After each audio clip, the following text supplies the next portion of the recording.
Hello दोस्तों, good afternoon. कैसे आप लोग? आशा है कि आप लोग बहुत अच्छे होंगे। चलिए दोस्तों, आज बात करते हैं यूजीसी नेट पेपर फर्स्ट, जिसमें आज का आपका टोटल जो है 10 यूनिट है करके एक एक करके बात समझते हैं। पहले समझेंगे टीचिंग एप्टीट्यूड क्या है, रिसर्च एप्टीट्यूड क्या है, कम्युनिकेशन क्या है, मैथमेटिक्स लॉजिकल रीजनिंग क्या है।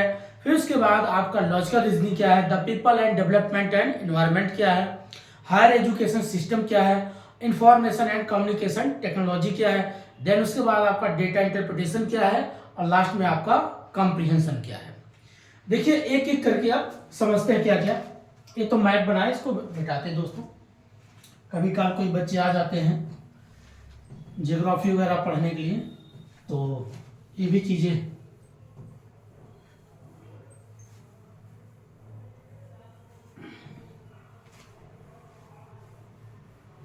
आइए अब शुरू करते पहले टीचिंग एप्टीट्यूड। टीचिंग एप्टीट्यूड, अब इसमें हमें क्या पढ़ना, पहले इसकी बात करते हैं। टीचिंग एप्टीट्यूड में हमें पढ़ना होता है इसका बेसिक कॉन्सेप्ट को समझो, इसके मेथड्स को समझो, लेवल ऑफ टीचिंग क्या है, कैरेक्टर ऑफ टीचिंग क्या है, मॉडल ऑफ टीचिंग क्या है, ब्लॉन्ड टेक्सोनॉमी कॉन्सेप्ट क्या है, री टीचिंग कॉन्सेप्ट क्या है, और आपका इवेल्युएशन ऑफ टीचिंग क्या है। क्या क्या पढ़ना होता है। फर्स्ट पहले इसके कॉन्सेप्ट को समझो, देन इसके मेथड्स को समझो, नेक्स्ट उसके बाद कैरेक्टरिस्टिक्स, नेक्स्ट उसके बाद इसके लेवल ऑफ टीचिंग क्या है, नेक्स्ट उसके बाद अगला आपका आएगा ब्लॉन्ड टेक्सोनॉमी क्या है, ब्लॉन्ड टेक्सोनॉमी, नेक्स्ट उसके बाद री टीचिंग कॉन्सेप्ट क्या है, री टीचिंग कॉन्सेप्ट,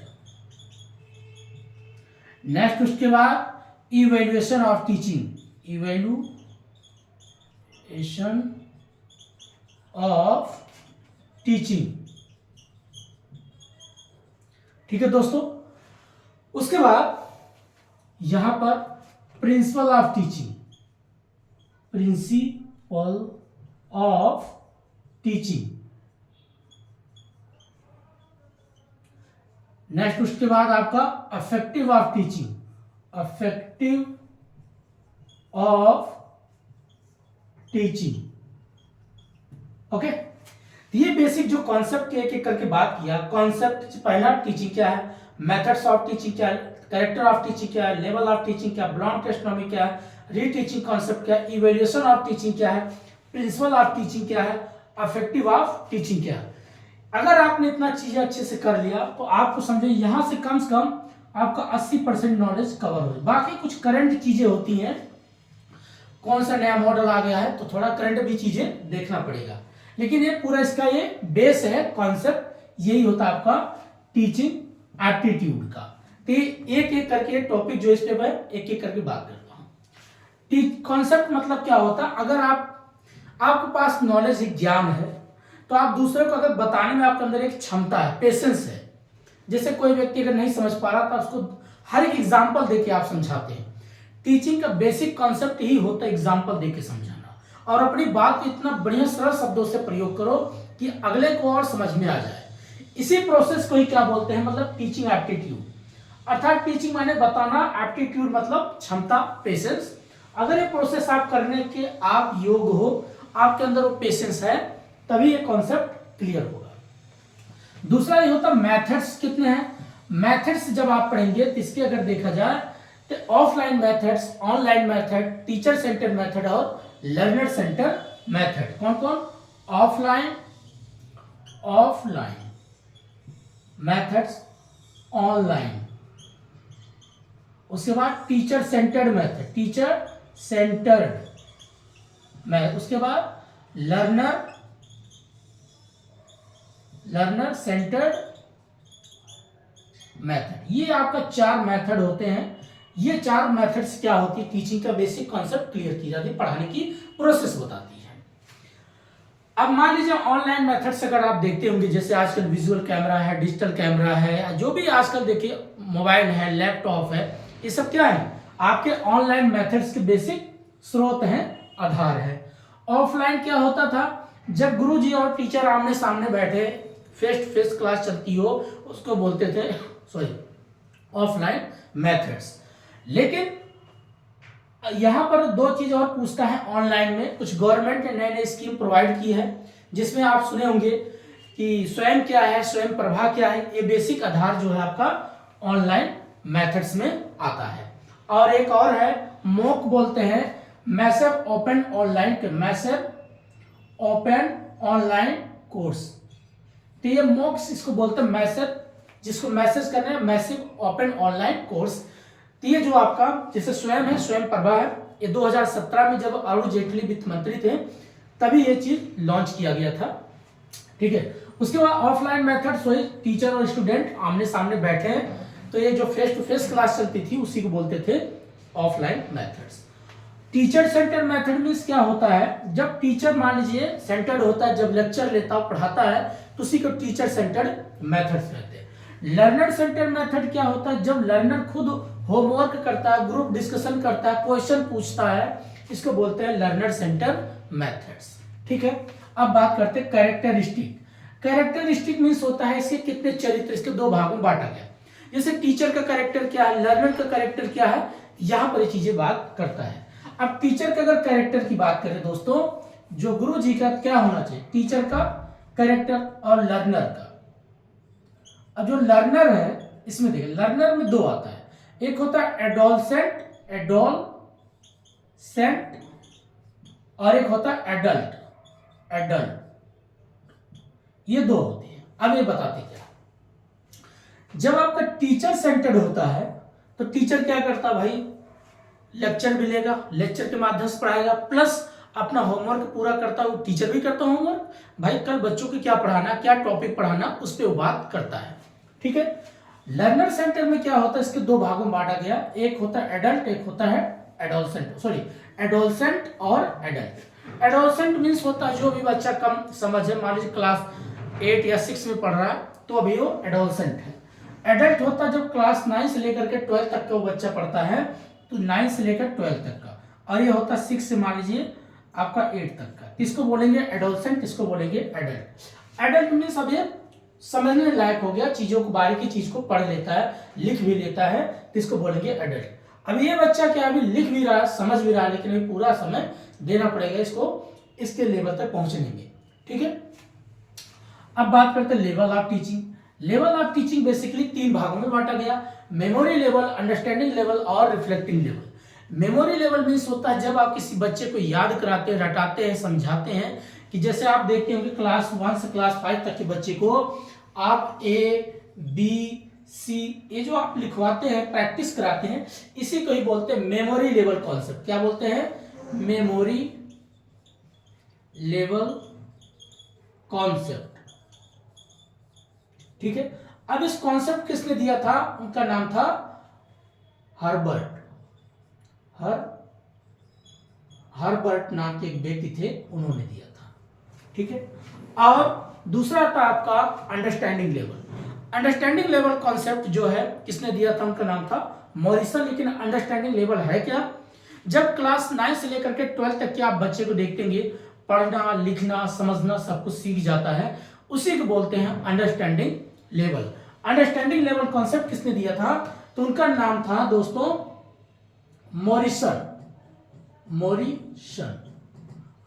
नाम के एक व्यक्ति थे, उन्होंने इस कॉन्सेप्ट को दिया था। तीसरा हम बात करेंगे, अगला लेवल में आता है आपका, जिसको बोलते हैं reflective level. Reflective level means होता है जब आप ग्रेजुएशन कर लेते हैं, मास्टर डिग्री कंप्लीट कर लेते हैं, तो उसके बाद अपना कोई गोल बनाते हैं, किसी को IAS बनना, किसी को प्रोफेसर बनना है, किसी को क्लर्क बाबू बनना है, किसी को बैंक में मान लीजिए ऑफिसर बनना है, तो अलग अलग जो आपका गोल होता है, फील्ड होता है, कोई IITian बनना चाहता है, कोई ITI करता है, तो इस प्रकार का जो आपका गोल होता है, आप स्वयं स्टडी करते हैं, स्वयं उसको अपना गोल पूरा करने के लिए सेल्फ स्टडी करते हैं, पढ़ाई करते हैं, उसी को बोलते हैं reflective level. Reflective level concept किसने दिया था, उनका नाम था हंट, HUNT। ठीक है, ये हमने 3 लेवल की बात किया।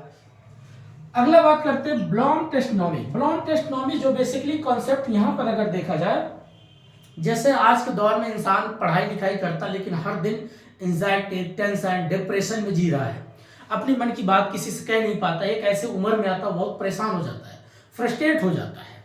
लेकिन ब्लॉम टेस्टोनॉमी यही कॉन्सेप्ट बताना चाहते हैं, अगर आपके पास अच्छी नॉलेज भी हो गई है, आपके पास सोचने समझने की ताकत भी हो गई है, लेकिन अगर आप दूसरे के दुख दर्द को नहीं समझेंगे तो मानव क्या होगा, दम तोड़ेगा। दम तोड़े मतलब डिप्रेशन में, एंजाइटी में, तरह तरह की टॉक्सिक रिलेशन में चले जाना और गलत व्यवहार में पड़ जाना, नशा करना और ड्रग्स लेना, ऐसी क्रियाओं में वो लिप्त हो जाता है। इसलिए अगर ब्लॉम टेस्टोनॉमी एक ही कॉन्सेप्ट नहीं है, इसमें 3 कॉन्सेप्ट की बात करें, 3H कॉन्सेप्ट है। अब 3H कॉन्सेप्ट क्या हो, इन्होंने क्यों जोड़ा? फर्स्ट H मीन्स होता है हेड, मतलब आपका दिमाग, जिसको बोलते हैं कॉग्निटिव थिंकिंग प्रोसेस। अकॉर्डिंग आप जो भी सोचते हैं समझते हैं, इसको बोलते हैं कॉग्निटिव प्रोसेस। दूसरा होता है हैंड, मतलब आपका हाथ है, एक्शन, आप कोई कार्य करते, रोजी रोटी व्यवस्था कर लेते हैं, ये भी अच्छी बात है। लेकिन अगर आपके पास इमोशनल नहीं है, जिसको हार्ट बोलते हैं, तीसरा H मतलब हार्ट, इसलिए हार्ट मीन्स इमोशनल, एम्पैथी भी होना चाहिए, सिंपैथी भी होना चाहिए, तब जाके एक समाज को बेहतर बनाया जा सकता है। और जब कोई एक समाज बेहतर बनता है तो एक राष्ट्र बेहतर बनता है, इसीलिए बोला गया। अब अगला हम बात करते हैं नेक्स्ट टॉपिक। मैं दोस्तों एक बहुत फास्ट लेवल में चीजें बता रहा हूँ, बस बेसिक बेसिक चीजें, बाकी और भी चीजें बताना है। रीटीचिंग कॉन्सेप्ट। अब रीटीचिंग कॉन्सेप्ट क्या होता है? जो लोग बीएड करते होंगे या बीएड करने के लिए अभी जा भी रहेंगे, एडमिशन लेंगे, उनको यहाँ पर वो चीजें बताया जाता है। आपको 10 मिनट का टाइम दिया जाएगा, क्लास में आप जाओगे तो एक कोई गोल होगा, एक टारगेट दिया जाएगा किसी टॉपिक पे, आप 10 मिनट के अंदर उसको बता के समझा दो। अगर आप उसको बता के अच्छे से समझा दिया तो उसका फीडबैक आता है। अगर फीडबैक 100% ठीक है तो आपको पास मान लिया जाएगा, आप अच्छे टीचर हो, अच्छे वक्ता हो, अच्छे आप प्रोफेसर हो। अगर आप उस चीज को 10 मिनट के अंदर नहीं समझा पाते हैं, नहीं बता पाते हैं, अगेन जब आप उस चीज को रिपीट करते हैं, पढ़ाते हैं, समझाते हैं, उसी कॉन्सेप्ट को ही बोलते हैं रीटीचिंग कॉन्सेप्ट। ठीक है, अगला बात करते हैं evaluation of teaching. Evaluation of teaching means होता है जब आप किसी को पढ़ाते हैं तो उसका मूल्यांकन करते हैं। भाई हमने अगर किसी कोई चीज बताया, आप उसका टेस्ट भी लेते हैं, उसके एग्जाम लेते हैं। अगर एग्जाम में अच्छा नंबर लाता है तो आपको लगेगा आपने पढ़ाई अच्छा किया है। अगर आपने पता चला पढ़ाई नहीं किए हैं या पढ़ाई की है लेकिन अच्छा फीडबैक नहीं आया तो लगेगा अभी आपका लेवल कम है। तो उसका जो लेवल क्राइटेरिया बांटा गया, कोई ग्रेड बेस पे देते हैं, कोई परसेंटेज बेस पे देते हैं। अब परसेंटेज 70%, 80%, 90%, ग्रेड बेस पे A grade, B grade, C grade, D grade, इस तरीके को डिवाइड करते हैं। तो यहाँ पर जो मूल्यांकन करते हैं उसको तीन क्राइटेरिया के अकॉर्डिंग करते हैं। कैसे? एक होता है बिफोर, और एक होता है ड्यूरिंग, और एक होता है आफ्टर। बिफोर मीन्स होता है पढ़ाने से पहले जब आप किसी का मूल्यांकन करते हैं, उसके बारे में जानकारी लेते हैं, पता करते हैं आपको सिलेबस याद है कि नहीं है, आप यूजीसी नेट का पूरा सिलेबस आपको याद है कि नहीं है। अगर पूरा सिलेबस आपको याद है, उंगलियों पे आपको ऐसा लगता पूछा, आपने फटाक से आंसर दिया, तो कहेंगे बिफोर, जो पढ़ाने से पहले आप किसी का टेस्ट लेते हैं उसी को बोलते हैं बिफोर इवैल्यूएशन ऑफ टीचिंग। दूसरा होता है जब आप किसी बच्चे को पढ़ाते हैं, पढ़ाने के दौरान ही बीच बीच में आप क्लास में क्वेश्चन पुट अप करते हैं, पूछते हैं, तो उसी को बोलते हैं ड्यूरिंग टीचिंग कॉन्सेप्ट। और जब आप पढ़ाने के बाद उसका आप क्या करते हैं, टेस्ट लेते, एग्जाम लेते हैं, और टेस्ट लेने के बाद अगर उसका फीडबैक अच्छा आता है तो आप कहेंगे आफ्टर टीचिंग इवैल्यूएशन। ठीक है दोस्तों, ये हमने बात किया इवैल्यूएशन ऑफ टीचिंग। अब बात करते हैं प्रिंसिपल ऑफ टीचिंग क्या है। प्रिंसिपल ऑफ टीचिंग का मतलब होता है एक टीचर का बेसिक सिद्धांत और कॉन्सेप्ट क्या है। जैसे भाई आप एक टीचर हो, आपका एक सिद्धांत क्या होना चाहिए, टाइम पर क्लास में एंट्री करो, जितना कॉन्सेप्ट उसको पूरा बच्चों को समझाओ, बार बार घड़ी और मत देखा करो, आपका जो पूरा कॉन्सेप्ट उसको समझा के तभी क्लास से बाहर जाओ। आजकल तो देखो लोगों ने क्या बना रखा, बस पैसा कमाने का जरिया बना दिए। पैसा कमाना अच्छी बात है, मगर उस पैसे को लीगल तरीके से कमाओ, एक सिद्धांतिक तरीके से कमाओ, एक कॉन्सेप्ट होना चाहिए, एक अवधारणा होनी चाहिए। अगर आप उस सिद्धांत पे नहीं चलोगे तो कैसे समाज को बेहतर बनाओगे, कैसे एक अच्छा टीचर आप एक किसी अच्छे स्टूडेंट को एक अच्छा स्टूडेंट बना सकते हो, या वो भी स्टूडेंट कब टीचर बनेगा, कभी बनेगा तो कैसे अच्छा टीचर बनेगा। तो आपके अंदर पहले एक बेसिक डिसिप्लिन होना चाहिए, पंचुअलिटी होना चाहिए, बहुत जरूरी है। अगला effective of teaching. Effective of teaching means होता है टीचिंग कब प्रभावित होता है। भाई जब आपका बोलने का शैली बहुत अच्छा हो, अगर आप हिंदी बेल्ट से हो तो हिंदी में बात करो, कन्नड़ में हो तो कन्नड़ में बात करो, अंग्रेजी अगर आपको अच्छी आती है तो अंग्रेजी में बात करो। तो कहने का मतलब है जब आपकी लिखावट भी अच्छी हो, बोलने की शैली भी अच्छी हो, और सामने वाले पर अगर आपकी बात ज्यादा एक छाप छोड़ती है, एक छवि क्रिएट करती है, तभी क्या होगा, आपका अफेक्टिव ऑफ टीचिंग कहलाएगा। ठीक है दोस्तों, ये मैंने जो सारी बातें आप आज बताया, ये था टीचिंग एप्टीट्यूड का। अब दूसरा बात करते हैं, नेक्स्ट आपका कम्युनिकेशन की बात करेंगे, उसके बाद हम रिसर्च एप्टीट्यूड के ऊपर बात करेंगे। चलिए, ये जो एक एक टॉपिक है इसको आपको बार बार दोस्तों रिवीजन करना है। जब तक कॉन्सेप्ट क्लियर नहीं होता तो क्वेश्चन नहीं बनता। तो आपको क्या करना होगा, क्वेश्चन के साथ साथ आपको पहले कॉन्सेप्ट को क्लियर करना होगा, पढ़ना पड़ेगा। अगर ये चीजें आप बार बार प्रैक्टिस करेंगे तो आपके अंदर नॉलेज ज्यादा गेन होगा और आप में कॉन्फिडेंस डेवलपमेंट होगा। आप बात करने में बड़े अपने आप को सहज महसूस करेंगे, असहज नहीं बल्कि कॉन्फिडेंटल महसूस करेंगे। अगर आपके पास नॉलेज होता है, अपने नॉलेज को अच्छे से व्यक्त कर लेते हैं, तब लोग कहेंगे देख उनके पास नॉलेज भी है और अच्छे से चीजों को समझाते हैं। अब बात करते हैं कम्युनिकेशन। आइए, कम्युनिकेशन। अब ये कम्युनिकेशन क्या है? जो आजकल बातचीत होती है एक दूसरे से, अगर आप अपनी बात को चाहे लिखित रूप में या चाहे ओरल तरीके से या राइटिंग तरीके से या वर्बल तरीके से या नॉन वर्बल तरीके से जो अपनी बात को रखते हो, और दूसरा आपकी बात को जवाब देता है, फीडबैक देता है, इसी प्रोसेस को ही क्या बोलते हैं, कम्युनिकेशन। आइए एग्जांपल के माध्यम से समझते हैं। पहले इसके समझेंगे कॉन्सेप्ट क्या क्या है। कॉन्सेप्ट, अब कॉन्सेप्ट में कैसे समझेंगे, देखिए मान लीजिए यहां पर कोई ए नाम का व्यक्ति है, यहां पर कोई बी नाम का व्यक्ति है। अब ए और बी दो दोस्त हैं। ए ने क्या हुआ, ए अपने दोस्त से पूछता है, कोई भी सवाल हो सकता है, चलिए एग्जाम के पर्पज से पूछता दोस्त, इसके मन में एक सवाल आता है। ये जो प्रश्न उठता है, ये जो क्वेश्चन उठता है, ये जो क्वेश्चन है इसके मन में उठता है अपने दोस्त से पूछने के लिए। ये जो क्वेश्चन आएगा इसी क्या करता हो, इनकोड करता है।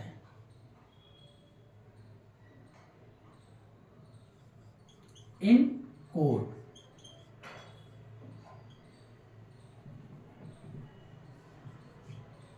इनकोड करता है। अब इनकोड करने के बाद क्या करता है, इस मैसेज को अपने दोस्त के पास, संदेश को, इसी को संदेश बोलते हैं, आज हिंदी लिख देते हैं, मैसेज को ही अपने दोस्त के पास वो क्या करता है, सेंड करता है, मतलब भेजता है। जब इसका दोस्त उस मैसेज को देखता है, जैसे आप मोबाइल पे देखते हो व्हाट्सएप पे ऐसे डबल टिक लग जाती है, तो मैसेज देखने के बाद जब वो ग्रीन हो, मतलब एक ऐसे कलर आपका नीला नीला कलर हो जाता है, तो उसके बाद उसको मैसेज को पढ़ने के बाद इसको क्या करता है, उसका फीडबैक देता है। फीडबैक, फीडबैक मतलब रिप्लाई देता है, रिप्लाई आंसर देता है। तो इसी प्रोसेस की क्या बोलते हैं, कम्युनिकेशन। अब प्रश्न इसके मन में जो भी रहा हो पूछने के लिए कि बताइए दो जीआरएफ या नेट और या जीआरएफ पास करने के लिए या बनने के लिए क्या क्या प्रोसेस होता है, अपने दोस्त से पूछता है। तिनका दोस्त रिप्लाई किया, देखो दोस्त पहले सिलेबस देखो और पीवाईक्यू देखो, बार बार क्वेश्चन प्रैक्टिस करो, कॉन्सेप्ट क्लियर करो, यही एक बेसिक आधार है। उसमें डीआई है, मैथ है, उसको भी अच्छे से करो, और ऑप्शनल पेपर है उसको अच्छे से तैयारी करो। तो इनके दोस्त ने इनको रिप्लाई दिया। इसी प्रोसेस को ही, इसी प्रक्रिया को क्या बोलते हैं, कम्युनिकेशन। अब समझते हैं कम्युनिकेशन के। अब यहां से कभी कल क्वेश्चन पूछता है, जब तक फीडबैक नहीं आता क्या कम्युनिकेशन माना जाता, नहीं माना जाएगा। क्यों, जब किसी का रिप्लाई आएगा तभी कम्युनिकेशन होगा। मैंने किसी सवाल पूछा, अगर उस सवाल का उत्तर मुझे मिल गया तो समझो कम्युनिकेशन हो रहा। अब मैंने पूछा, उसने रिप्लाई नहीं दिया, तो कम्युनिकेशन होगा? नहीं होगा। मान लीजिए यहां पर मैंने मैसेज भेजा, सेंड तो हो गया, डबल टिक लग गया, लेकिन उन्होंने देख भी लिया, लेकिन अगर उसका रिप्लाई नहीं देते हैं तब तक कम्युनिकेशन माना नहीं जाता। तो ये चीजें भी पूछता है। आइए, हाँ, ये जो दोस्तों इसको डिकोड बोलते, सॉरी डिकोड करते हैं। जब ये इनकोड किया तो ये जब उसको देखते तो डिकोड होता है। ठीक है, अब बात करते हैं दूसरा, टाइप्स ऑफ कम्युनिकेशन। अब इसके कितने प्रकार हैं, इसके प्रकार को भी समझना बहुत जरूरी है। यही सब टॉपिक है दोस्तों, बार बार रिवीजन करिए, बहुत बढ़िया। और जिन लोग को उत्तर प्रदेश पीजीटी के एग्जाम अप्रैल 4 या 5 अप्रैल को होने वाला है, तो अपना ऑप्शनल को बढ़िया से तैयारी करें, प्लस मैथ है, रीजनिंग है, डीआई है, कुछ करंट चीजें भी पढ़ते रहें। आइए अब बात करते हैं दोस्तों types of communication. Types of communication.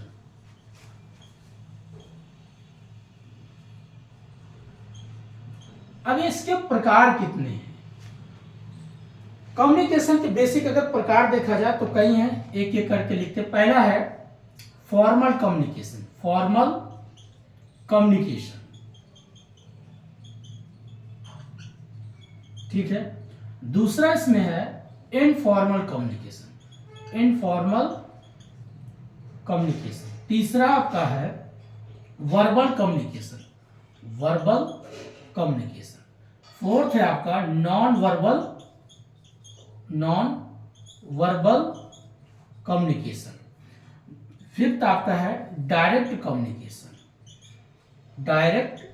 Communication. उसके बाद सिक्स्थ आपका इनडायरेक्ट कम्युनिकेशन। और यहां भी लिख देते हैं अभी। उसके बाद वर्टिकल कम्युनिकेशन। उसके बाद हॉरिजेंटल कम्युनिकेशन। उसके बाद सर्कुलर कम्युनिकेशन। ये जो सभी हैं आपका कम्युनिकेशन के बेसिक प्रकार के ऊपर बात करता है। अब एक एक के समझते। पहले फॉर्मल कम्युनिकेशन क्या होता है? फॉर्मल कम्युनिकेशन मीन्स होता है जो आप एक रूल के अकॉर्डिंग बात करते हैं, नियम के तहत बात करते हैं। जैसे आप मान लीजिए किसी इंस्टीट्यूट में आप पढ़ाते हैं, संस्था में आप पढ़ाते हैं, तो वहां भी आपका एक प्रॉपर ड्रेस होगा, आप टाइम पे जाएंगे, टाइम पे पढ़ा के उसके बाद अपना फीडबैक दे के वापस आ जाते हैं। तो जो रूल के अकॉर्डिंग आप पढ़ाना, बातें करना, किसी सिस्टम से जुड़े रहना, इसी को बोलते हैं फॉर्मल कम्युनिकेशन। दूसरा होता है इनफॉर्मल कम्युनिकेशन। इनफॉर्मल कम्युनिकेशन उसे बोलते हैं जिसमें कोई नियम नहीं है, ना कोई बाउंडेशन है। आप अपने घर में बैठे हैं, या आप कहीं दफ्तर में बैठे, कहीं भी आप तालाब पे बैठे हैं, नदी किनारे बैठे हैं, या बड़े शहरों में या चाहे कस्बे में हो, आप एक दूसरे जब आया कॉल मिलाया, बात कर लिया किसी से, जिसमें कोई नियम नहीं है, कोई रूल नहीं है, आप क्या करते हैं, जैसे कहते हैं कि कहानी लोग एक कहावत बोलते हैं, खाला का घर जब चाहे आया जब चाहे चला गया। तो ये कहानी के ये मतलब है जिसमें कोई नियम नहीं है, कोई रूल नहीं है, लेकिन कहीं कहीं नियम है, भाई टाइम पे आना और टाइम पे जाना, ये होता है। अगला वर्बल कम्युनिकेशन। वर्बल कम्युनिकेशन है जो ओरल तरीके से बात करते, मौखिक रूप से बात करते, लिखित रूप से बात करते हैं, उसी बोलते हैं verbal communication. Non verbal communication वो है जिसमें किसी प्रकार का कोडिंग तरीके से बात करते हैं, वहां पर आप बॉडी लैंग्वेज का प्रयोग करते हैं, या कोडिंग जैसे आप रोड पे जाते होंगे तो ऐसे जेब्रा क्रॉसिंग ऐसे लाइन खींचा होता है, ये रेलवे पटरी मत समझना, तो ऐसे जेब्रा क्रॉसिंग लाइन होता है कि आप पार करेंगे कि नहीं, या आप ऐसे यू टर्न बना होता है कि आप इससे इधर को जा सकते हैं। ये सारी चीजें क्या बताती हैं? आपका नॉन वर्बल कम्युनिकेशन, अर्थात जो कोडिंग के रूप में बात करते हो। अगला बात करते हैं direct communication. Direct communication means होता है जो आप फेस टू फेस होकर बात करते हैं, आमने सामने बैठ के बात करते हैं, उसी को बोलते हैं डायरेक्ट कम्युनिकेशन। अगला इनडायरेक्ट कम्युनिकेशन क्या है? इनडायरेक्ट कम्युनिकेशन उसे बोलते हैं जिसमें कोई आप मान लीजिए आमने सामने ना हो, किसी इंस्ट्रूमेंट या मोबाइल के माध्यम से जो आप बात करते हो, लेकिन इनडायरेक्ट कम्युनिकेशन में बेसिक अगर देखा जाए तो इसके दो आधार हैं, एक है सिंक्रोनस और एक होता है असिंक्रोनस। ये बेसिक चीज याद रखना।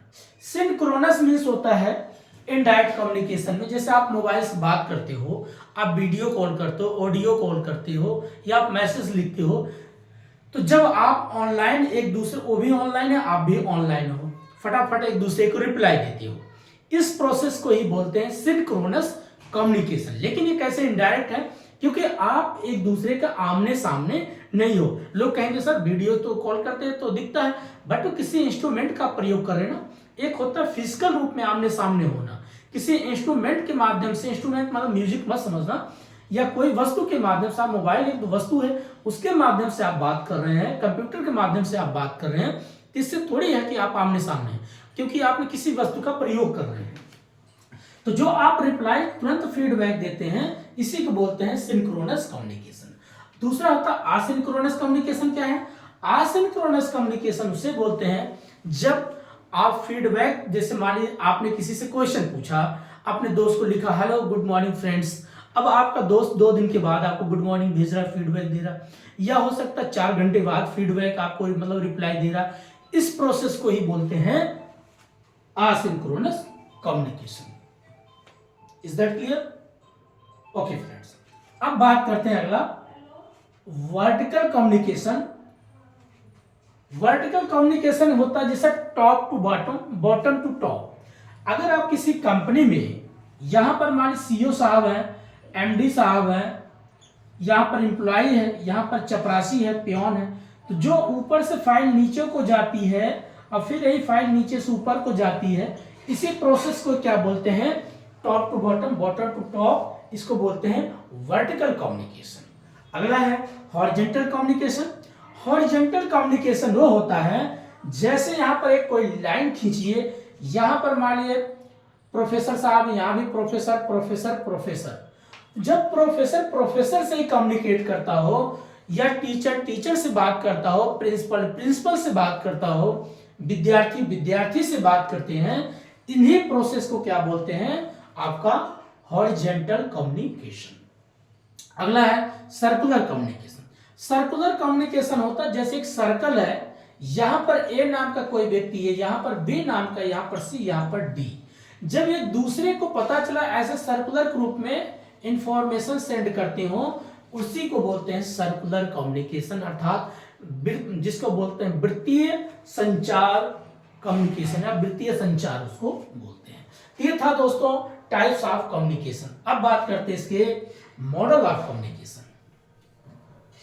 बस इतना ही आज पढ़ाएंगे, ज्यादा बड़ा वीडियो नहीं करेंगे, आप लोग बोर हो जाते हो, हमें मालूम है दोस्तों, पढ़ाई से लोग बोर हो जाते हैं आजकल। बताइए, एक समय था सुबह हम लोग 9 बजे क्लास जाते थे, हम सब इसलिए क्योंकि ये यूपी और बिहार की लैंग्वेज होती है दोस्तों, उधर पूर्वांचल यूपी साइड का, तो वहाँ के लोग हम ही बोलते हैं, मैं करके मैं में थोड़ा सा ऐसा लगता है, अहम की बात आती है, घमंड की बात आती है, इसलिए वहाँ बोला जाता हम। तो चलिए ठीक है, मैंने जब क्लास करने जाता था, आइए सुनते हैं। अब पढ़ते हैं model of communication. Model of communication. अब मॉडल ऑफ कम्युनिकेशन में क्या क्या चीजें पढ़ना है, एक एक करके समझते हैं। पहला होता आपका, आजकल दिल्ली में प्रचार चल रहे, चुनाव आने वाला 5 फरवरी को यहाँ विधानसभा का, इसलिए बहुत डिस्टर्ब करते रहते दोस्तों, बहुत सी आवाजें आती है, बट क्या किया जाए, एडजस्ट करना चाहिए। आइए शुरू करते हैं। पहला है लीनियर कम्युनिकेशन।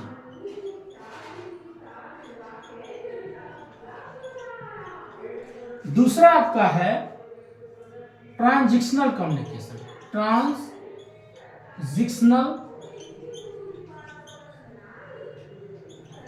कम्युनिकेशन, ठीक। तीसरा आपका इंटरएक्टिव कम्युनिकेशन। Interactive communication. ये बेसिक आपके 3 भागों में बांटा गया है। लीनियर कम्युनिकेशन में वो होता है जब आप अकेले बैठ के स्वयं से बात करते हैं, आपके जीवन में उद्देश्य क्या है, आपको क्या बनना है, या आप पढ़ाई करते हैं, बहुत परेशान, एग्जाम नहीं निकल पा रहा है, एंजाइटी का आप डिप्रेशन में चले जाते हैं, बहुत दुखी हो जाते हैं, किसी को बात नहीं करने का मन करता, किसी को मन करता 2-4 गाली सुना, ऐसा होता ना जब अकेले आप बैठते हो, फ्रस्ट्रेट हो जाते हो, या कहीं जॉब करते हो, जॉब वाला आप पे ज्यादा प्रेशराइज करता है, या बहुत लोग ज्यादा मोटिवेशन फालतू देने लगते हैं। क्या फालतू मोटिवेशन हमारी सिचुएशन पे आओगे तो पता चलेगा, ऐसा ही होता है, ह्यूमन नेचर है। जब आप खुद से बात करते हैं, खुद से, is on your talking to you, खुद से जब बात करते हैं, इसी को बोलते हैं लीनियर कम्युनिकेशन। आप न्यूज़पेपर पढ़ लिया, पता चला कहीं दंगा हो रहा है, कहीं फसाद हो रहा है, कोई बम ब्लास्ट हो रहा है, कहीं रेलवे पटरी से ट्रेन उतर गई, तो आप जब उसको देखते हैं मन थोड़ा आघात होती है, दुखी होते हो, सोचते हो क्या चल रहा है समाज में, ऐसा कौन सा एक्टिविटीज क्रियाकलाप हो रही है जिसकी वजह, जब आप वो सब सारी चीजें देख करके आप खुद से परेशान हो जाते हो, इसी को बोलते हैं लीनियर कम्युनिकेशन, अर्थात जब खुद से बातें करते हो। दूसरा है ट्रांजिशनल कम्युनिकेशन। ट्रांजिशनल मतलब होता है जब आमने सामने 2 व्यक्ति हो, ए और बी, दोनों आमने सामने बैठे हैं, एक पति पत्नी है, एक दूसरे से आपस में बात कर रहे हैं, पूछ रहे देखो तो शादी हो चुका है, घर कैसे चलेगा, नौकरी प्राइवेट है, कब लात मार के बाहर कर दे कोई भरोसा नहीं है। पत्नी कहती स्वामी टेंशन मत लो, नौकरी नया कुछ क्रिएट करेंगे, अपना बिजनेस करेंगे, जो शादी में कुछ गहने वहने उसको बेच के गिरवी रख के कोई बढ़िया अच्छा कोचिंग खोलेंगे। तो पति मुस्कुराएगा, वाह कितनी अच्छी बीवी मिली, सपोर्टिव है, ये तो मैं कहा आप बैठी थी देवी। तो जब आमने सामने बैठ के दोनों एक दूसरे को मोटिवेट करते, एक दूसरे को सपोर्ट करते हैं, इन प्रोसेस को ही बोलते हैं ट्रांजिशनल कम्युनिकेशन। कितना बढ़िया एग्जांपल दिया, अच्छा लगेगा।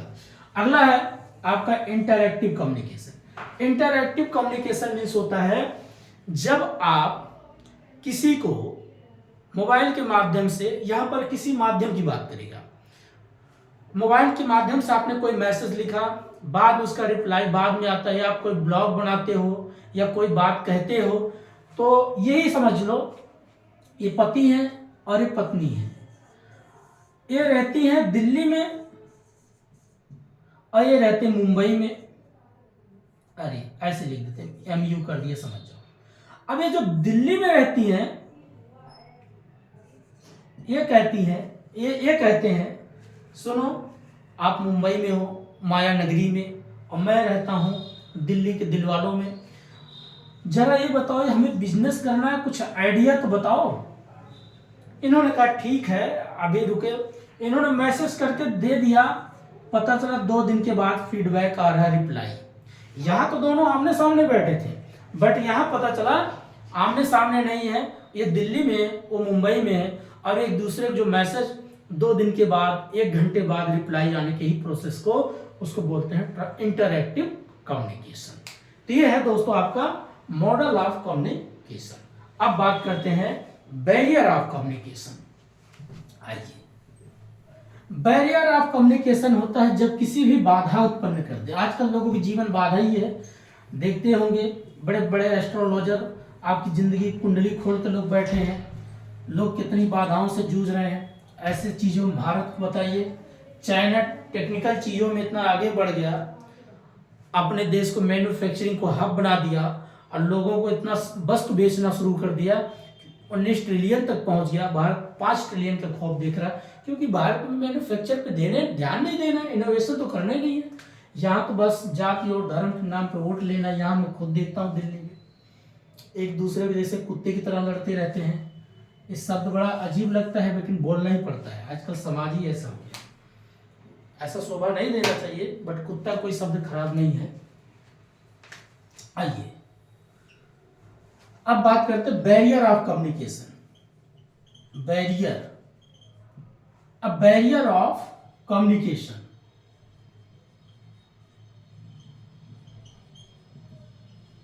अब बैरियर ऑफ कम्युनिकेशन मतलब होता है किसी चीज में बाधा आ जाना, रुकावट आ जाना। जैसे आप पढ़ाई करते हैं, बहुत मन लगा के पढ़ाई करते हैं, ऐसे समझो, अचानक से किसी कॉल आ जाए, पता चला आपके रामपुर के मामा गुजर गए, आप उदास हो गए। अच्छा वो गुजर गए, क्यों? बार बार आपको डिस्टर्ब कर रहे थे। मामी गुजर गई, थोड़ा तकलीफ हो, मामी चली गई, मामा गए, अच्छा हो, फूफा चले गए, बहुत बढ़िया हो, उनके विदाई हो गया। जब देखो फोन मिला के और बन गए, कलेक्टर बन गए, प्रोफेसर साहब बन गए, अच्छा हो गए। यही लोग बाधा थे आज। लेकिन ये तो मजाक की बात है, भगवान ना करे कोई सबका रिश्तेदार रहना चाहिए, बट इन लोग को पता नहीं कि मिर्ची लगता रहता है अगर आप कुछ सक्सेस हो जाओ, कुछ करोगे तो। चलिए, बैरियर ऑफ कम्युनिकेशन में क्या होता है? नंबर 1 आपका आता है फिजिकल बैरियर, दूसरा साइकोलॉजिकल बैरियर, तीसरा लिंग्विस्टिक अर्थात भाषा को लेकर के, और फिजिकल हो गया, साइकोलॉजिकल हो गया, लिंग्विस्टिक हो गया, कल्चरल हो गया। मैं पूरा नहीं लिखूंगा, थोड़ा लिखूंगा। तो अगला आपका आता है ऑर्गेनाइजेशन, बस इतना ही है। अब एक एक करके समझाता हूं। फिजिकल बैरियर मीन्स होता है जो भौत की बाधा है। अब भौत की बाधा क्या है? भाई आप कहीं रास्ते में जा रहे थे एग्जाम देने, बहुत बढ़िया मन से अपने घर से निकले, माँ बाप का आशीर्वाद लेकर के, अपने जो भी इष्ट देवताओं का पूजा पाठ करके आशीर्वाद लेके पेपर देने निकल गए। अचानक से पता चला रोड जो था और उस साइड एक पुल था, पुल टूट के गिर गया, अपनी बाधा उत्पन्न होगी। अब कैसे आप उस पार जाओगे? तो जब किसी भौतिक रूप से कोई बाधा उत्पन्न होती है उसी बोलते हैं फिजिकल बैरियर। अब इसमें और बहुत की चीज में जोड़ लो। कैसे? आप बात कर रहे थे मोबाइल से, अचानक से आपके मोबाइल की बैटरी डिस्चार्ज हो गई, क्या हुआ? Physical barrier. आप पता चला और भी चीजें जोड़ सकते हो, पूरा प्रोजेक्टर कंप्यूटर लगा चल रहा था, अचानक से क्या हुआ? बिजली चली गई, फिजिकल बाधा। ये जो भौतिक रूप से बाधाएं, ये सारी एग्जांपल होती है। साइकोलॉजिकल बैरियर, आप किसी को लेकर के अपने मन में एक ऐसा विचार बना लेते हैं, कॉन्सेप्ट ऐसा बना लेते हैं, ये व्यक्ति कितना भी अच्छा मुझे समझाएगा बट मेरे समझ में नहीं आएगा। जो एक प्री प्लान करके एक साइकोलॉजिकल आप बैरियर क्रिएट कर लेते हैं, उसको बोलते हैं साइकोलॉजिकल, अर्थात मनोस्थिति, जिसको बोलते हैं, क्या बोलते हैं, साइकोलॉजिकल के मनोचिकित्सक, मनोबाधक मतलब मन में ऐसी है कि आपने बाधा क्रिएट कर लिया। जैसे आजकल बहुत लोग होता है बात करते करते कॉल काट देना, या हो सकता है कोई प्रॉब्लम हो गया तभी कॉल काटा, लेकिन लोग को नहीं, कॉल कैसे काट दिया, मेरा रिस्पेक्ट नहीं है, अब इसका मैं बात नहीं करूंगा। आपने उसके बाद क्या हुआ? अपने मन में एक ऐसी बाधा क्रिएट कर लिया, उसी को बोलते हैं साइकोलॉजिकल बैरियर। अगला लिंग्विस्टिक बैरियर। लिंग्विस्टिक मीन्स होता भाषा। मान लीजिए कोई ये हिंदी बेल्ट का है, बी गुजरात का है, अब वहां पर गुजराती लैंग्वेज बात कर रहा है और हिंदी बेल्ट का आपने हिंदी में, अब पता चला हिंदी को जैसे यहाँ बोलते हैं, गुजरात में बोलते हैं मोटा भाई, अब मोटा भाई का मतलब होता बड़ा भाई, और उत्तर प्रदेश बिहार साइड में भैया बोलते हैं, भैया अपने से जो बड़ा होता है। लेकिन उसने बोला मोटा भाई, आपको बड़ा अजीब लगा, क्या मोटा भाई बोलते हो, मैं मोटा हूं। जब भाषा को लेकर बाधा उत्पन्न होती है, जो एक दूसरे को भाषा लैंग्वेज समझ में नहीं आती है, उसके टर्म को नहीं समझ पाते, यही आपको क्या कहलाती है? Linguistic barrier. ओके, अगला कल्चरल बैरियर। अब कल्चरल मतलब संस्कृति या संस्कृति। अब भारत में अगर देखा जाए तो India is a diverse of this country. यहां पर लैंग्वेज को लेकर, कास्ट को लेकर, रिलीजन को लेकर के, कल्चर को लेकर के, फूड को लेकर के, हर एक प्रकार से यहां अगर देखा जाए तो काफी वैरायटी देखने को मिलता है। क्यों? क्योंकि जहां जैसी क्लाइमेट होगी वैसी वहां की वेशभूषा होगी। अब उसी हिसाब से लोगों का अगर देखा जाए, अगर कोई फॉरेन का व्यक्ति जब भारत में आता है वो बहुत कंफ्यूज हो जाता है, उसे लगता है क्या है, कहीं पर दाल भाटी चूरमा है, कहीं दाल रोटी है, कहीं लिट्टी चोखा है, लेकिन ये है क्या, इतनी वैरायटी, इतना फूड क्यों है? वो फूड इसीलिए जहां जैसी क्लाइमेट है वैसे वहां की फूड है, वहां की वैसी कल्चर है। जब एक दूसरे कल्चर आपस में समाहित नहीं होती हैं, एक दूसरे कोई एडजस्ट नहीं कर पाता, तो ये आपके लिए क्या होता है? Cultural barrier. सपोज करिए अब जैसे हिंदुज्म जो लोग बोलते हैं, हिंदुज्म सनातनी, तो बुद्धिज्म शब्द का कॉन्सेप्ट है सनातन। सन तो बोलते हैं सनातन मतलब जो पहले से चला रहा हो, एडजेक्टिव वर्ड है, एडजेक्टिव मतलब विशेषता की बात करता है। अब मान लीजिए कोई एक बुद्धिज्म व्यक्ति है, कोई जैनिज्म है, या कोई मुस्लिम है। अब मुस्लिम जो भाई हैं, उनका अपना कार्यक्रम है, पूजा जो भी उनका अपना सेरेमनी करते हैं, पूजा पाठ करते हैं, जो भी नमाज क्रिया अदा करते हैं। एक ब्राह्मण है, उनका अपना पूजा पाठ करने का प्रोसेस है। एक पादरी है, अपने चर्च में आने जाने का उनका कॉन्सेप्ट। बट एक दूसरे को लेकर के कितना डिफरेंट दिखता है, क्या एक दूसरे से समाहित हो सकते? नहीं, वो अलग है। इबादत करने के सबका अलग अलग प्रोसेस, पूजा पाठ करने का अलग अलग प्रोसेस है। और उसी तरीके से उनका अपना खान पान, इनका अपना खान पान, उनका अपना रहन सहन, इनका अपना रहन सहन। जब एक कल्चर एक दूसरे को लेकर के भिन्नताएं दिखती हैं, एक दूसरे को लेकर के एक नहीं हो पाती, उसी को बोलते हैं कल्चरल बैरियर। ठीक है, अगला है organisation barrier. Organisation barrier means होता है जब कोई संगठन, कोई संस्था से आप बात करना चाहते हो, लेकिन वहां इतने नियम होते हैं, आप मिल नहीं सकते। सपोज करिए आपको ट्रंप जी से मिलना है, अब ट्रंप से आप मिलेंगे तो मिल सकते हैं? नहीं मिल सकते। देश के प्रधानमंत्री से आप नहीं मिल सकते हैं, क्योंकि आपको पीएमओ ऑफिस जाना पड़ेगा, फिर वहां पर आपको लेटर देना पड़ेगा, फिर आपको 2-4 परमिशन लेना पड़ेगा। इतनी बाधाएं उत्पन्न क्रिएट करेगा जो एक संगठन है, तो वहां पर उसको बोलते हैं ऑर्गेनाइजेशन बैरियर। तो ये था आपका बैरियर ऑफ कम्युनिकेशन।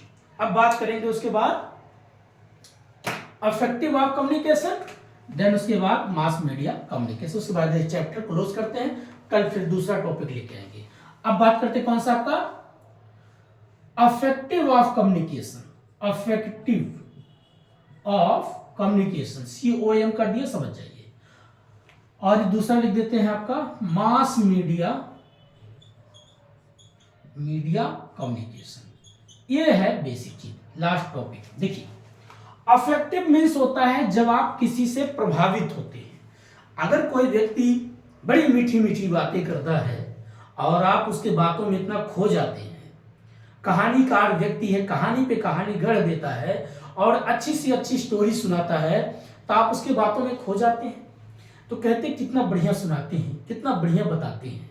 इन्हीं प्रोसेस को ही क्या बोलते हैं, अफेक्टिव ऑफ कम्युनिकेशन। और अफेक्टिव दो तरीके से होता है, किसी के बोलने की शैली से, ओरल तरीके से, या कोई राइटिंग करके लिखित तरीके से। ठीक है, अगला हम बात करते हैं mass media communication. Mass media communication means होता है जो एक लार्ज लेवल में आप बात करते हैं, जैसे आपके पास टेलीविजन है, रेडियो है, या आप बड़े बड़े एडिटोरियम में सेमिनार अटेंड करते हैं। ये सभी क्या है प्रोसेस, आपके मास मीडिया कम्युनिकेशन के बेसिक आधार है। तो दोस्तों आज हमने बात किया टीचिंग एप्टीट्यूड और कम्युनिकेशन का। अब कल बात करेंगे आपका रिसर्च एप्टीट्यूड और लॉजिकल रीजनिंग में। ठीक है, तो आज इतना ही है। तब तक के लिए नमस्कार, मस्त रहिए, पढ़ाई करते रहिए और अपना गोल सेट करिए। बहुत सी चीजें अफवाहें फैलती रहेंगी इंटरनेट पर, उन पर ध्यान मत दो, आप सिर्फ अपने पढ़ाई पे फोकस रहो। ठीक है, और दोस्तों एक चीज आपको एक नया उपाय और बता दो, जिनको अगर बी प्लान ऑप्शन लेके चलना है, बहुत लोगों के पास अगर अटेम्प्ट हो यूपीएससी की एग्जाम देना चाहते हैं, फॉर्म फिल कर सकते हैं। उसका 12 फरवरी तक लास्ट डेट है। मैं तो कहूँगा दोस्तों भर दो, क्योंकि आप यूजीसी नेट की तैयारी करते हो, तो यूजीसी नेट में आपका ऑप्शन तैयारी करते हो, 4 पेपर और पढ़ना, पेपर दे दो, कुछ तो अनुभव मिलेगा, कुछ तो सीखने को मिलेगा। तो अगर आप सीरियस हो, ठीक है, साइड में अगर प्रोफेसर बन जाते हैं, गवर्नमेंट नौकरी का लग जाती, लगती तो नहीं है, मैं सब थोड़ा नेगेटिव बोल रहा हूँ, लेकिन करने में क्या जा रहा है, ट्राई करिए, लग भी सकता है। ऐसा तो है नहीं कि आप पॉसिबल को इम्पॉसिबल, इम्पॉसिबल को पॉसिबल में नहीं बदल सकते। आप में डेडिकेशन है तो आप कुछ भी कर सकते हैं। ठीक है, और कंपटीशन सही बताते हैं आजकल दोस्तों, भारत जैसे देश में कंपटीशन जो लोग आते हैं 100% ना, 100% में से सिर्फ कंपटीशन 5% में होता है। 95% लोग छोड़ के भाग जाते हैं मैदान। किसी भी एग्जाम को देख लो, किसी भी एग्जाम को उठा के देखो, शुरुआत में आएंगे बड़े जोश से आते हैं, मैं फाड़ दूंगा, ये कर डालूंगा, वो कर दूंगा, ऐसा कर दूंगा, दादा तो पहले से कर्नल थे, क्या टेंशन है, पुश्तैनी जमीन है। ये सब बकवास है। जिनको 5% ही कंपटीशन में आते हैं, जो सीरियस होते हैं, बाकी टाइम पास होते हैं, शादी करने के चक्कर में आते हैं, दान दहेज चक्कर में आते हैं, सोचते बाहर जाएंगे तो माहौल जिएंगे, इंजॉय करेंगे, वो इंजॉय ही करते रह जाते हैं। तो जिनको सीरियस है वो 5% में सिलेक्शन लेके निकल जाते हैं, चाहे वो प्रोफेसर बने या चाहे वो IAS बने। तो आज इतना ही है, तब तक के लिए नमस्कार, जय हिंद, मस्त रहिए, पढ़ाई करते हैं और टेंशन मत लिए। जिंदगी है, जिंदगी एक न एक दिन तो सबको दुनिया छोड़ के जाना है। तो एक बार वक्त मिला है, अरे कांटों पे चलो, उसका भी मजा लो। रोजाना फूलों पे क्यों सोते हो, फूलों पे सोओगे तो नींद आ जाएगा, कांटों पे सोओगे तो आगे आंखें खुली रहेगी, चुभेगा तो दर्द होगा, आप जिंदा हो। तो आज इतना ही, तब तक के लिए नमस्कार, जय हिंद, धन्यवाद, थैंक यू वेरी मच।